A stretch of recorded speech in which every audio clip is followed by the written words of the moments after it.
Ito na ang mga pinakamaiinit na balita ngayong tanghali.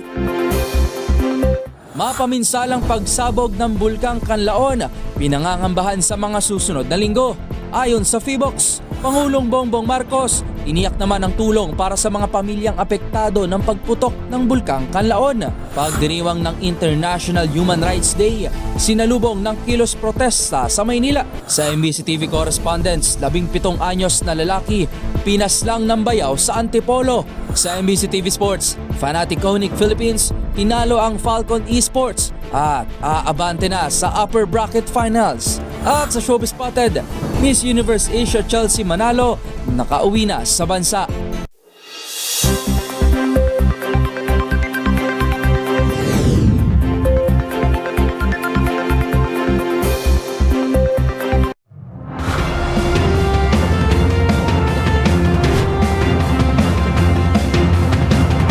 Bawat balita, makabuluhan. Bawat kwento, makapangyarihan. Boses ng Pilipino para sa Pilipino. Live mula sa MBC TV Studio. MBC TV Network News.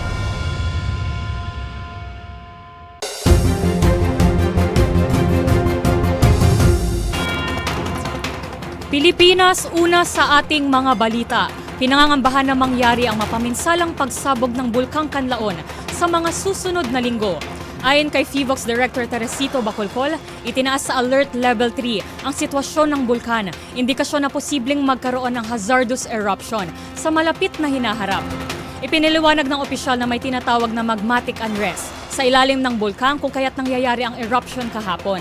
Batay sa naging bulletin ng PHIVOX, tumagal ng halos 4 na minuto ang pag-aalboroto ng Kanlaon kahapon. Na-monitor din ang tinatawag na pyroclastic density currents na posibleng tumupok sa mga lugar na dadaanan nito habang nagbubuga ng iba pang volcanic debris ang Kanlaon. Dahil sa sitwasyon, mahigpit na nagbabala ang iba pang otoridad laban sa pagpasok sa 6 na kilometrong danger zone.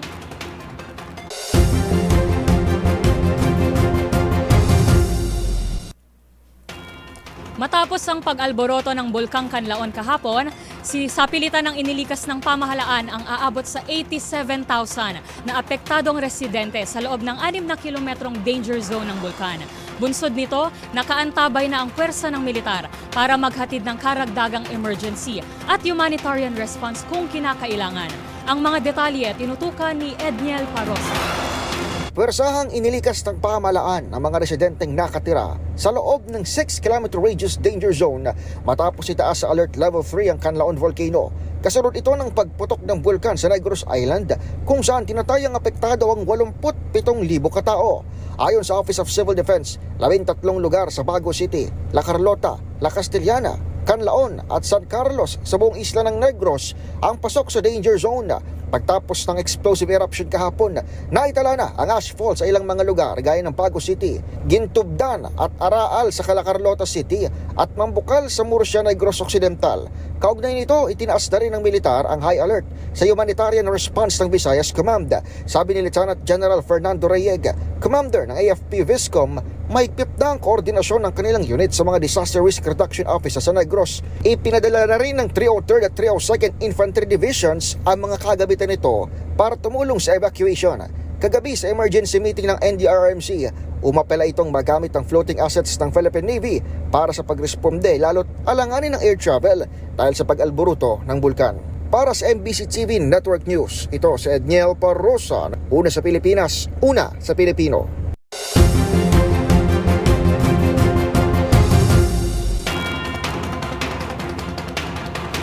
Sa kaugnay na balita, tiniyak ni Pangulong Bongbong Marcos na nakaalalay ang gobyerno para maghatid ng tulong sa mga apektado ng pagputok ng Bulkang Kanlaon kahapon.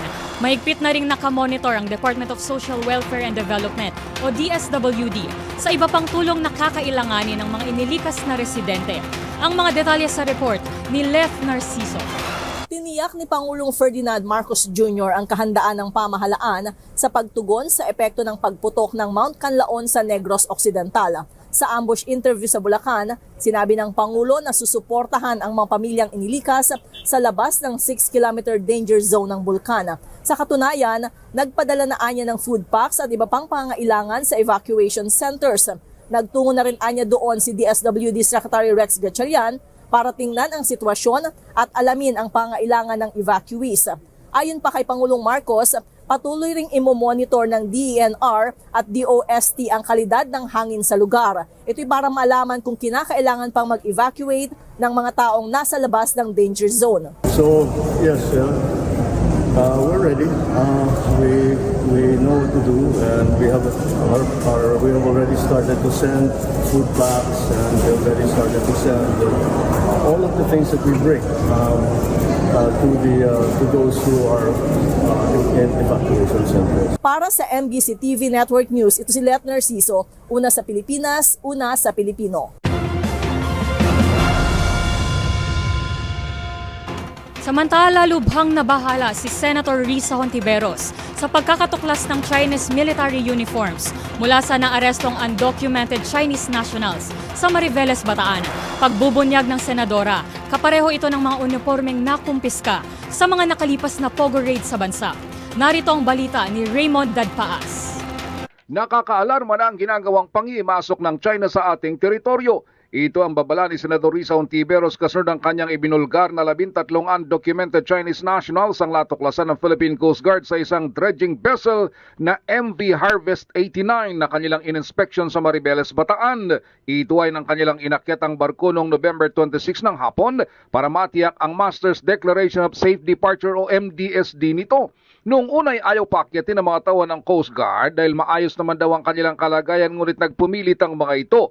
Unang nakita ang 9 na undocumented Chinese nationals bago nadagdagan ng 4 na iba pa. Maliban sa mga ID at alien employment permit na ipinakita ng mga ito, ay ang nakakaalarma ang uniforme ng People's Liberation Army o PLA ng China na nakita sa barko. Walang pinag-iba ito sa mga uniforme din ng PLA na nakukumpiska sa mga raid sa mga pogo. Kaya't ang tanong, ito ba ay nagkataon lamang at ano talagang pagkataon ng mga Chinese nationals na mga ito? Babala ni Hontiveros, ang ginagawa ng mga itong dredging ay hindi lang makasisira sa ating ecosystem, kundi sa buwan ng karagatan. Ang kumpanyang nasa likod nito ay ang China Harbor Engineer Company o CHEC na blacklisted ng United States noong 2020 at blacklisted din ng World Trade Organization.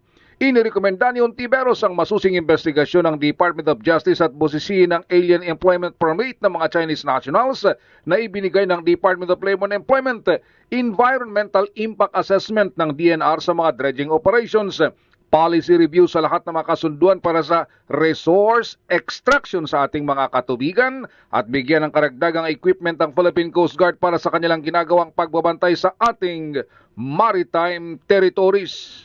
Mas nakapagtataka, may nahanap na PLA uniform on board. Parang yung mga PLA uniform na nahanap sa mga pogo. Dredging operations conducted by Chinese vessels in our waters have long alarmed the communities on the affected coasts. Dredging does not merely reshape the seabed. It disrupts ecosystems, destroys marine habitats, and contributes to long-term ecological imbalance. Para sa MBC TV Network News, ito si Raymond Dadpaas ng DZRH, una sa Pilipinas, una sa Pilipino.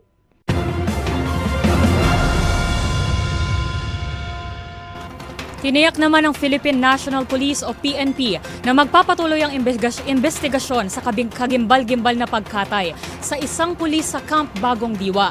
Ayon kay PNP spokesperson Police Brigadier General Jean Fajardo, sisilipin din nila kung may katotohanan ang alegasyon ng anak ng biktima na premeditated umano ang pamamaslang sa halip na crime of passion.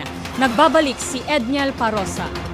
Hindi pa sarado ang investigasyon ng pagpatay at pagkatay ng pulis sa kanyang kabaro sa loob mismo ng tanggapan ng NCRPO sa Camp Bagong Diwa sa Taguig. Yan ang tiniyak ng pambansang pulisya kahit nakapagsampa na ng kasong murder Taguig City PNP laban sa mag-asawang pulis na pareho umanong sangkot sa krimen.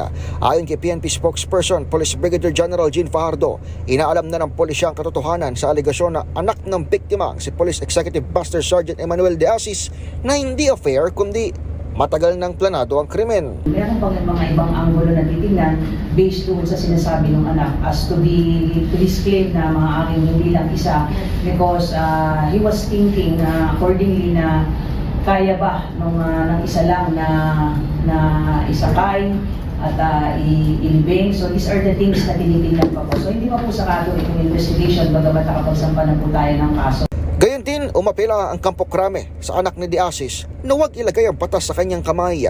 Nabatid ng miyembro ng Special Action Force ang nasabing kaanak na nagbantang gagamitin niya ang kanyang training para tugisin ang mga salarin. Pakiusap natin na nakakamdaman natin, may mga po siya masakit sa kalooban niya to, pero ang pakiusap natin, pulisya, let the PNP handle the investigation. Kung meron siyang maitutulong, sinasabi niya na train siya, tulungan niya na mabigyan hustisya. Hindi niya po pwedeng ilagay ng batas sa sarili niyang kamay. Nakaburol sa Quezon City Police District ang recover ng mga labi ni De Asis. Para sa MBC TV Network News, ito si Edniel Parrosa ng DZRH. Una sa Pilipinas, una sa Pilipino.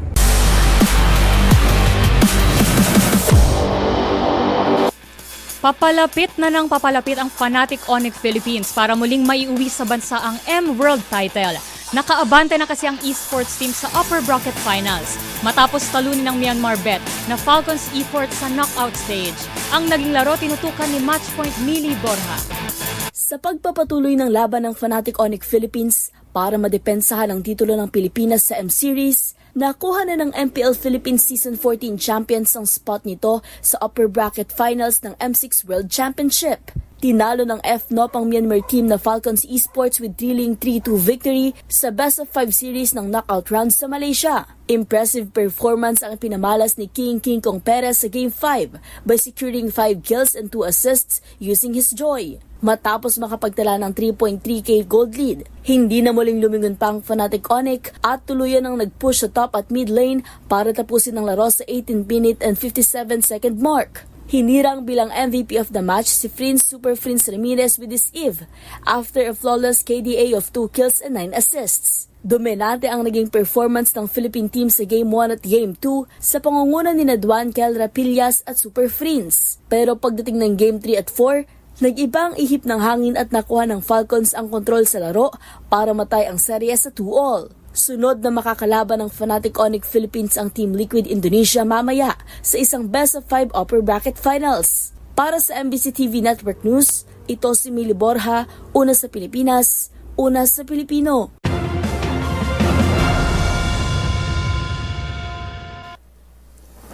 Narito ang mga balitang dapat ninyong abangan. Pagdiriwang ng International Human Rights Day, sinalubong ng kilos protesta sa Maynila.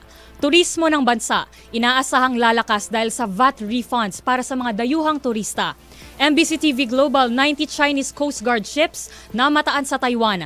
Sa MBC TV Sports, SBA Championship Week, kasado na sa December 16. Taguig Stallions at Manila MSW Mavericks, handa ng magtapatan sa finals. At sa Hoy Bawal Yan, parusa sa mga gumagamit ng peking PWD at Senior Citizen Card. Alamin, lahat ng yan sa pagbabalik ng MBC TV Network News.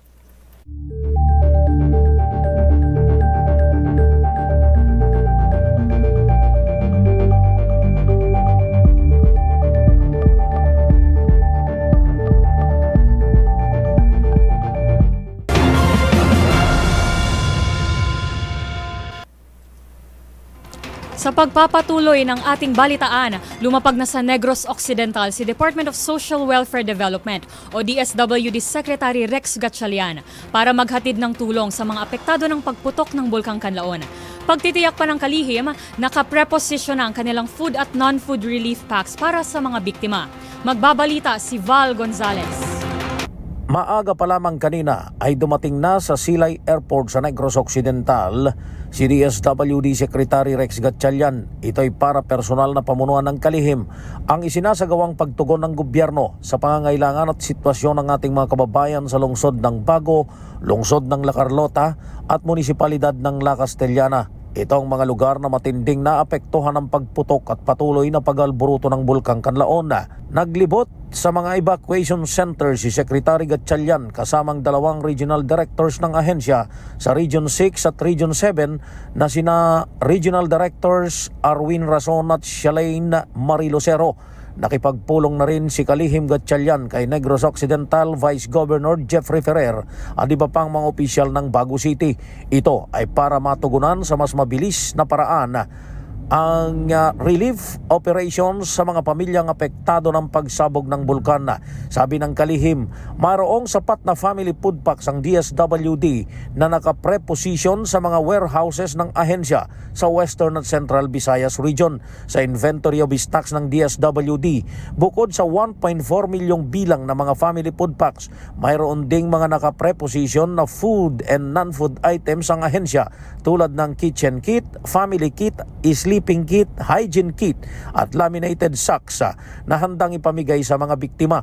Nasa mahigit na 99.8 milyong piso pa sa ngayon ang halaga ng food and non-food items na stocks ang DSWD sa Region 6 at Region 7.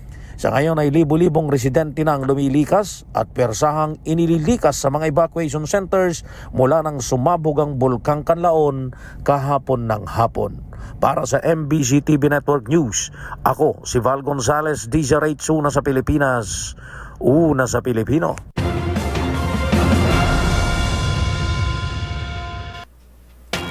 Kumpiyansa naman si House Speaker Martin Romualdez na mapapalakas ng pinirmahang batas na value-added tax refund ang turismo at kalakalan ng mga produktong Pinoy. Ayon pa kay Romualdez, makakatulong ito para bigyang dahilan ang mga turista na balik-balikan ang ating bansa, gaya ng Japan na may kaparehong polisiya. Magbabalita si Milky Rigonan. Makatutulong na malaki sa paglago ng sektor ng turismo sa bansa at sa ating mga lokal na produkto ang batas na nilagdaan ni Pangulong Bongbong Marcos. Ayon kay House Speaker Martin Romualdez, ang nais sa batas na VAT refund mechanism for non-resident tourists ay inaasahan ng pagtaas ng bilang ng mga turista na bumibisita sa bansa. Resulta nito ang pagtaas din ng mga binibiling lokal na produkto na makatutulong sa ekonomiya ng bansa. Sa ngayon, ang VAT rate sa bansa ay 12% ng gross selling price. Binanggit pa ni Romualdez na ang mga bansang madalas bisitahin ng mga international tourists gaya ng Japan at Singapore ay nag-aalok ng VAT o tax refunds bilang insentibo sa mga bisita. May mga malalaking tindahan anya sa mga bansang ito na nagbibigay ng refund sa VAT o local sales tax na dahilan kung bakit nahihikayat ang mga turista na bumisita. Sa ilalim ng VAT refund law, ang mga turista o non-resident foreign passport holders ay maaring mag-apply kung sila ay bibili ng mga produkto mula sa isang accredited store kung ang mga produkto ay dadalhin palabas ng bansa sa loob ng 60 araw mula sa petsa ng pagbili at kung ang halaga ng mga produktong binili ay hindi bababa sa 3,000 pesos bawat transaksyon. Para sa MBC TV Network News, ako si Milky Rigonan, una sa Pilipinas, una sa Pilipino.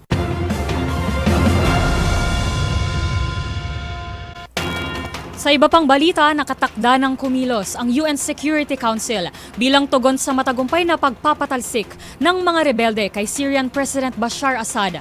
Ito ay upang matiyak ang kaligtasan ng mga inosenteng sibilyan na nadamay sa digmaan at ihanda ang Syria para sa muli nitong pagbangon. Pakinggan natin ang ulat ni Rovic Manuel. Nagkaisa at nakatakda ng gumawa ng aksyon ang United Nations o UN Security Council members sa Syria upang muli itong makabangon. Ito ay kasunod ng tuluyang pag-take over ng mga rebeldeng grupo ng Damascus sa gobyerno doon at ang tuluyang pagpapatalsik sa pwesto ng kanilang presidenteng si Bashar al-Assad. Ayon kay Russian UN Ambassador Vasily Nebenzia, isa sa layunin ng Council na mapanatili ang territorial integrity at unity sa Syria at matiyak ang kaligtasan ng mga sibilyan doon. Gayun din aniya upang masigurong may kaukulang tulong na matatanggap ang mga inosenteng residente sa naturang bansa. Ayon Ayon naman kay UN Ambassador for Syria na si Qassaw Aldak, tuloy pa rin ang kanilang institusyon habang nasa transition period at naghihintay na lamang ng bagong pamahalaan. Dagdag ba nito, patuloy pa rin ang kanilang pagtatanggol para sa Syrian people at umaasa na makabuo ng malaya at may pagkakaisa upang muling mabuo ang kanilang nasirang bansa.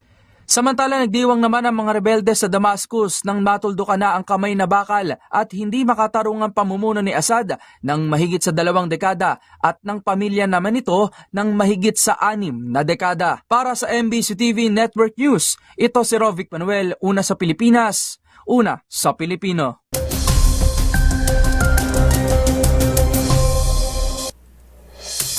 Sa ating ulat panahon ngayong Martes, December 10, patuloy pa ring magdadala ng kalat-kalat na thunderstorms ang shear line sa malaking bahagi ng Luzon.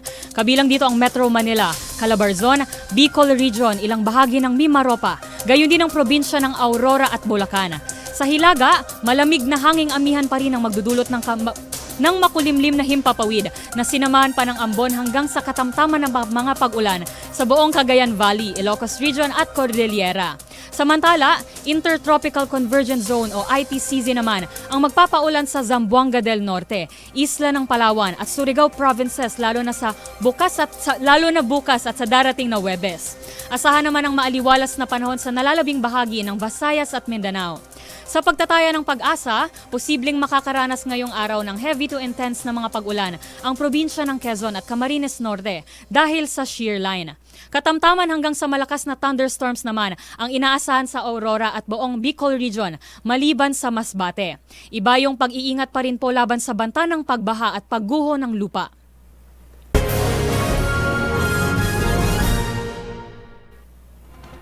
Samantala, nagtaas naman ng alert level ang bansang Taiwan matapos mamataan ang nasa 70 Chinese Coast Guard ships sa bahagi ng Japanese Islands at West Philippine Sea. Nagsasagawa raw umano ng isang exercise drill ang China bilang tugon sa naging aksyon ng Taiwan na makipag-ugnayan sa US at ilang pang mga bansa sa Pasipiko. Yan at ang iba pang mga napapanahong balita mula sa iba't ibang panig ng mundo sa loob ng 1 minuto sa Global Headlines Report ni James Galange. Balita mula sa Taiwan, nagtaas ng alert level ang Taiwan matapos mamataan ng nasa 70 Chinese Coast Guard ships malapit sa kanilang bansa at sa West Philippine Sea. Ayon sa report, nagsasagawa raw umano ng exercise drills ang China bilang tugon sa naging aksyon ni Taiwanese President Lai Ching-te na makipag-ugnayan sa Estados Unidos at ilang mga bansa sa Pasipiko. Samantala, nakatanggap naman ng bomb threat ang nasa 40 paralan sa India. Kasamang email sa mga ito na humihingi ng 30,000 dolyar para hindi umano pasabugin ang mga nakatanim na bomba. Ngunit ayon sa mga report, hoax lamang ito at nais lamang manakot ng mga nagpadala ng emails. Samantala, patuloy naman ang investigasyon ng mga otoridad sa mga naturang paaralan. At sa iba pang balita, problema naman ngayon sa Thailand ang mga elepante na nagmamigrate sa mga sakahan at komunidad para maghanap ng pagkain na nagdudulot ng pagkasira ng kanilang mga pananim. Ayon sa mga pag-aaral, ito raw ay dahil sa naging epekto ng deforestation at overdevelopment ng mga tirahan ng mga hayop, dahilan para maubusan ng mga ito ng kanilang makakain. At iyan ang 1 minutong hatid ang mga pinakamainit at napapanong balita sa iba't ibang panig ng mundo. Para sa MBC TV Network News, ito si James Galange, una sa Pilipinas, una sa Pilipino.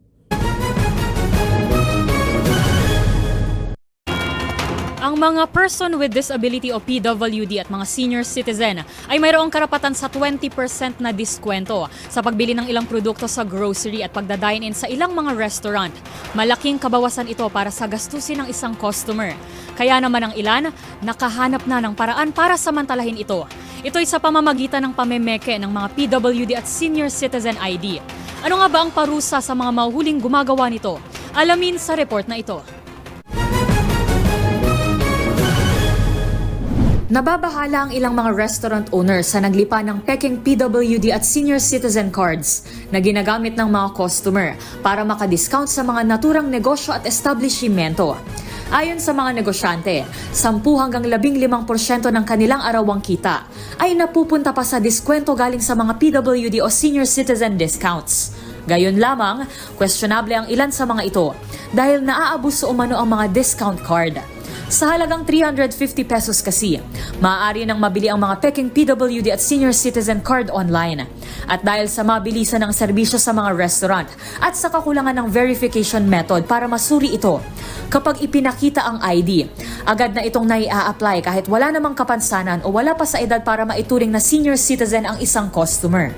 Ang sinumang sangkot sa paggawa at paggamit ng mga peking ID para makadiscount ay maaaring maharap sa kasong falsification of public documents sa ilalim ng Article 171 ng Revised Penal Code. Maaari siyang patawan ng presyon mayor o pagkakakulong ng 6 hanggang 12 taon at multa na hindi lalampas sa 5,000 piso. Nakasaad din sa Republic Act No. 7277 o ang Magna Carta for Disabled Persons na inamyendahan ng Republic Act No. 9442 at ang implementing rules and regulations nito. Batay sa IRR ng RA 9442, ang sinumang mga abuso ng mga pribilehiyo na ipinagkakaloob ng pagkakaroon ng PWD ID ay maaaring makulong ng hindi bababa sa 6 na buwan o multa na hindi bababa sa 5,000 at hindi higit sa 50,000 piso. Maaari namang parehong multa at pagkakakulong ang ipataw sa may sala. Depende sa desisyon ng korte. Kung mayroon pa kayong nahuling ipinagbabawal na akto o kaya naman ay mayroon kayong reklamo, itag nyo kami sa DZRH. Hoy! Bawal yan!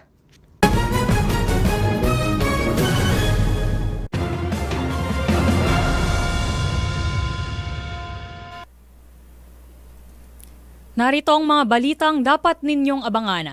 17 anyos na lalaki, pinaslang ng bayaw sa Antipolo. Sa MBC TV Sports, SBA Championship Week, kasado na sa December 16, Taguig Stallions at Manila MSW Mavericks. Handa nang magtapatan sa finals. At sa Showbiz Spotted, Miss Universe Ace Chelsea Manalo, nakauwi na sa bansa. Lahat ng yan sa pagbabalik ng MBC TV Network News.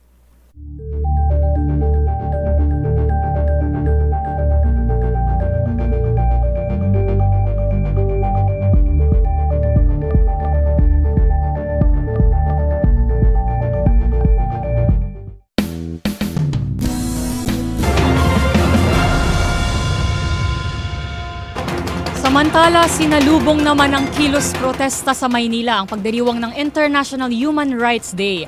Ang mga kaganapan dyan sa Maynila tinutukan live ni Boy Gonzales. Boy? Alas 12:30 ay tapos na itong sinagawang kilos protesta ng iba't ibang militanteng grupo dito sa kahabaan ng Recto Avenue sa lungsod ng Maynila.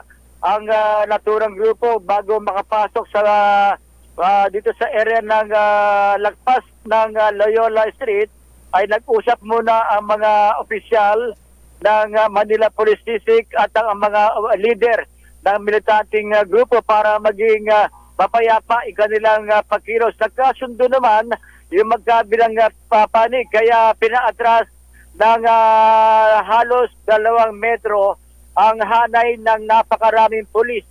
Pero para makausad at mailagay nila yung kanilang mga entablado rito na isang malaking truck na ginawang entablado.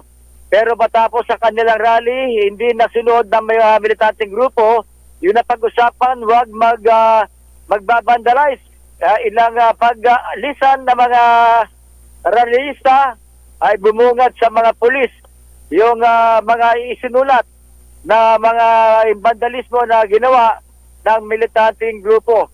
Meron pang isa na motorcycle rider ang nasaktan dahil nagulpi ng ilang rallyista dahil sa pumilit na makapasok dito sa area ng Recto Avenue. Bukod doon, naging mapayapa naman yung kilos protesta. Sinabi ni Police Major Philippines ang tagapagsalita ng MPD, bagamat nagkasundo sila lang magiging mapayapa, walang maggugulo. Isa lang tangi lamang ang kanilang napuna, yung ginawang vandalismo ng mga rallyista. Ilang minuto, posibleng buksan na sa daloy ng sakyan itong kahaba ng Recto Avenue mula sa Loyola patungo dyan sa area ng Menjola. Para sa MBC TV Network News, ito si Boy Gonzales para sa DZRH, una sa Pilipinas, una sa Pilipino. Maraming salamat, Boy Gonzales.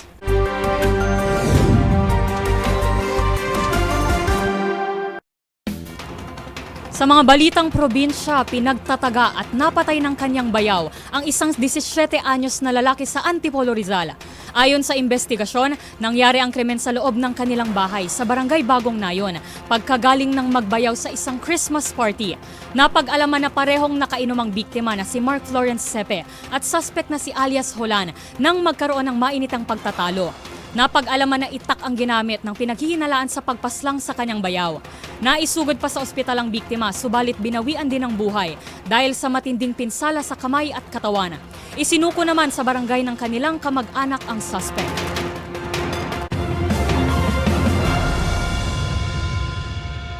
Patay naman ang isang konsehal sa Pangasinan matapos i-ambush at paulanan ng bala ng riding in tandem noong Sabado ng gabi. Narito ang report. Patay ang konsehal ng Umingan, Pangasinan matapos pagbabarili ng mga suspect na sakay ng motorsiklo ang kanyang minamanehong sasakyan sa Barangay Lubong Sabado ng gabi. Kinilala ang biktima na si Ponciano Valeser Oña, 59 anyos, na nasa ikalawang termino bilang konsehala. Batay sa panayam kay Pangasinan Police Provincial Office o PPO Information Officer Captain Renan de la Cruz, isinugod ang biktima sa Umingan Community Hospital, ngunit hindi na ito umabot at idineklarang dead on arrival. Nakaligtas naman ang dalawa niyang kasama sa sasakyan. Sa ngayon, nagsasagawa ang Umingan Police Station ng Dragnet Checkpoint Operations at backtracking at review ng mga CCTV footage upang matukoy ang mga salarin. Kasalukuyang nagpapatuloy ang investigasyon at inaalam ang maaaring motibo ng mga suspect sa pagpatay. Tinitignan ng pulisya ang lahat ng anggulo, kabilang na ang negosyo ng biktima at personal na buhay nito. Samantala, hindi pa naglalabas ng pahayag ang pamilya ng biktima. Para sa MBC TV Network News, ito si Rose Babiera. Una sa Pilipinas, una sa Pilipino.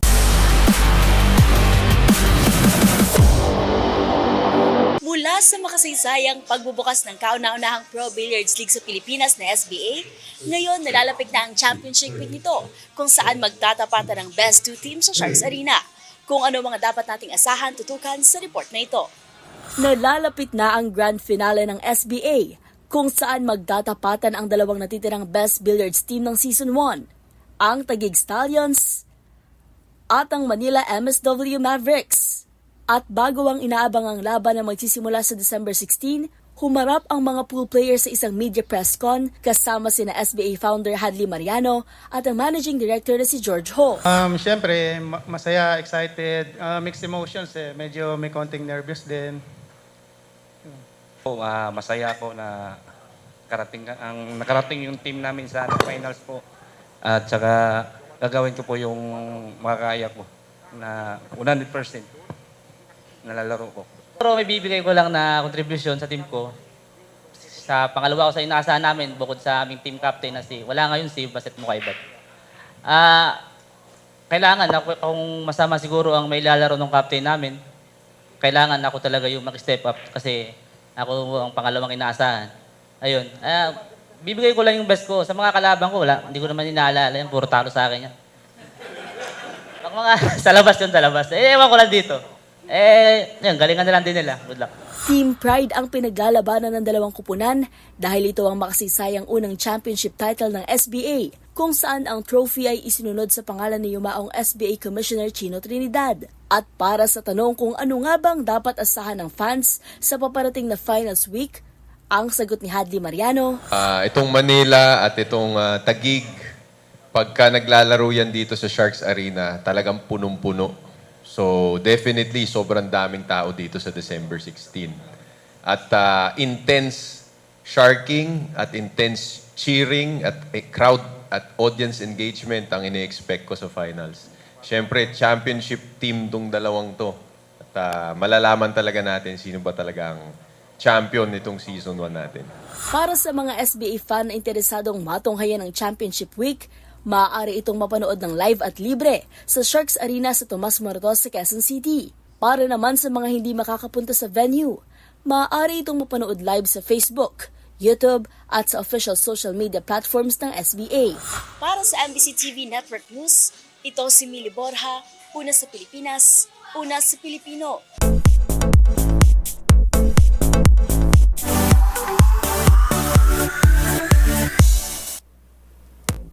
Sa mundo naman ng showbiz, #OurQueenIsHome.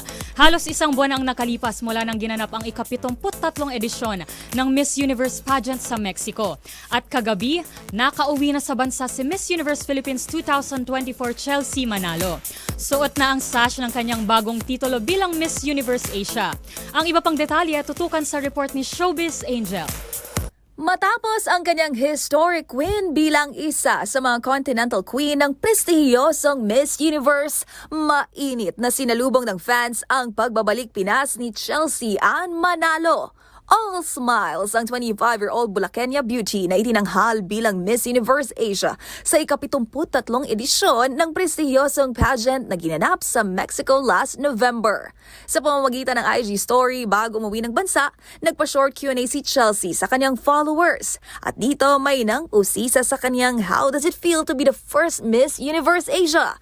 Sagot naman ng beauty queen, so happy and blessed tulad daw ng kanyang naramdaman noong nanalong Miss Universe Philippines 2024. Say pa ni Chelsea, she'll forever treasure ang natulang titulo at platapormang ipinagkaloob sa kanya bilang kinatawan ng bansa at ng buong Asia sa pageant scene. Bukod pa riyan, shinare rin ni Chelsea ang ilang pictures with other candidates na kanya raw mamimiss. Maliban sa titulo bilang Miss Universe Asia, si Chelsea Ann Manalo rin ang nanalo ng Best National Costume Award sa nagdaang Miss Universe pageant. Para sa MBC TV Network News, ito po ang Showbiz Angel, Angelica Cosme. Una sa Pilipinas, una sa Pilipino.